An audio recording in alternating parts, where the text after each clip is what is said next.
accueillir deux dames qui ont fait le déplacement de Mbala 2. Larissa Giacomo, qui est animatrice, elle est venue pour vous remettre des cartons d'invitation à la représentation théâtrale de Jabba Maland, qui aura donc lieu demain à 17h à l'espace Afrique Réa à Bassos. Bonjour. Bonjour. Ça va? Ça va très bien, merci. Et j'ai Oumani Boubakari Jamna. Jamkodome. Jamsari. Jamni Town. Jamgoko. Jamkodome. Ok. Jampoul. Jamni. Elle est dépassée. Elle est écrivaine et elle est venue pour nous présenter force et fragilité au cœur de l'épreuve. Elle qui est consultante en système d'information. Bonjour et bienvenue. Bonjour Rose. Merci. Vous vivez en France, c'est ça, ou précisément? Exactement. Je vis à Paris. À Paris. Précisément. Et comment ça se passe pour vous? Ça se passe super bien. Je travaille dans mon domaine depuis plusieurs années et aujourd'hui, je me suis lancée en tant qu'écrivaine. C'est mon 4e livre d'ailleurs. Donc voilà, je suis là pour exposer. Qu'est-ce qui vous inspire? Qu'est-ce qui vous a donné envie d'écrire? C'est beaucoup plus les épreuves que j'ai eu à observer dans la vie des autres et aussi dans ma vie. J'ai traversé pas mal d'épreuves et je me suis dit ça serait vraiment une occasion en or de pouvoir inspirer le maximum de personnes justement à travers mon livre. Est-ce qu'on peut avoir quelques noms d'auteurs, d'écrivains qui ont nourri votre plume? Alors, je préfère ne pas citer de noms, mais plutôt de dire qu'effectivement, il y en a plusieurs que j'ai suivis durant plusieurs années et que je continue de suivre, et que aujourd'hui, j'ai façonné ma façon d'écrire justement parce que je suis ces écrivains-là. Force et fragilité au cœur de l'épreuve, vision stéréotypée ou conflictuelle? C'est pas du stéréotype parce que du coup, je ne parle pas forcément de la force féminine uniquement ou alors du girl power dans ce livre-là. C'est plutôt de montrer qu'il y a des épreuves dans la vie. On a toujours des épreuves à traverser et le plus important et ce qu'il faut retenir dans ce livre, c'est que on a ces épreuves, mais le plus important, c'est d'être résilient et de pouvoir avoir le courage nécessaire pour traverser ces épreuves-là. Donc, ça s'applique aux femmes comme aux hommes. 50-50, quoi. Exactement. Alors, quelle est l'importance de la fiction dans l'exploration de sujets personnels et sensibles? Alors, ici... Pour vous? Ici, oui. Ce que j'ai utilisé, en fait, effectivement, les personnages sont fictifs et j'ai décidé, en fait, de rester sur ce niveau de récit fictif parce que je veux construire, en fait, un environnement et montrer comment certaines personnes peuvent braver les épreuves. Mais l'enseignement qui se trouve dedans reste toujours applicable à toutes les sociétés. Dans un tourbillon de défis et de deuil, force et fragilité au cœur de l'épreuve, dévoile l'histoire captivante de Diane, bon pas Diane Gassa, et Léa, mère et fille unies face à l'adversité. Comment est-ce que vous avez construit ces différents personnages? Alors, ça s'est construit, mais petit à petit.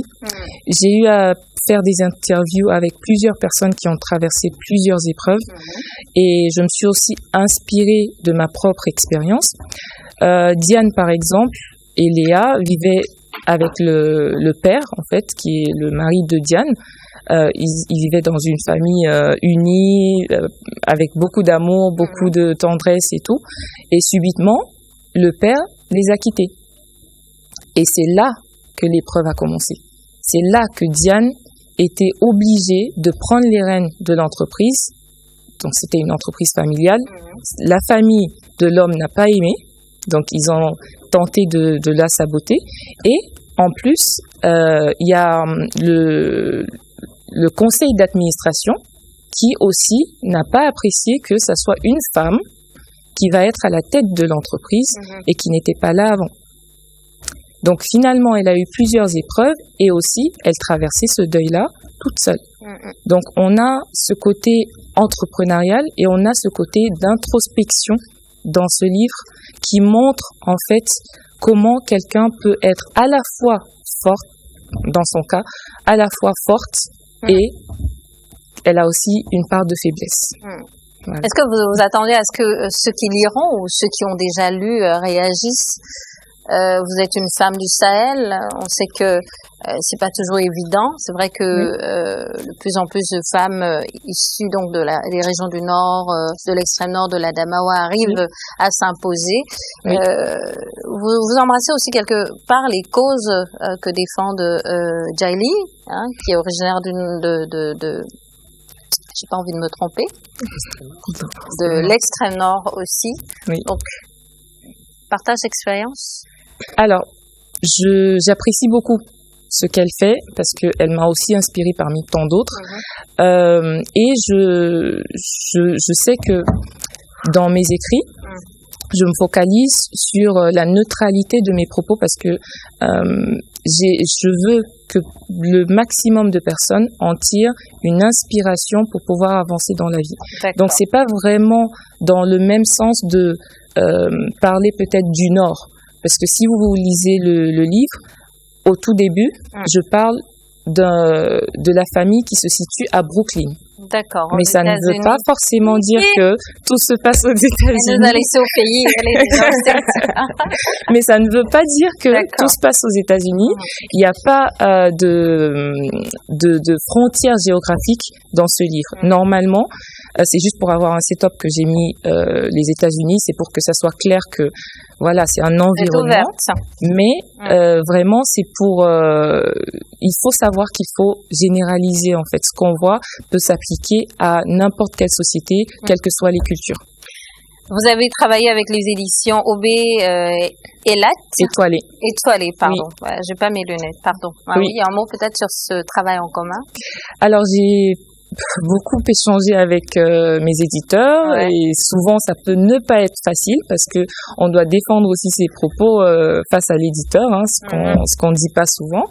Et vraiment l'entreprise était très très bien construite, très professionnelle et se trouve en France. Donc pour moi, j'ai travaillé avec des personnes merveilleuses et voilà.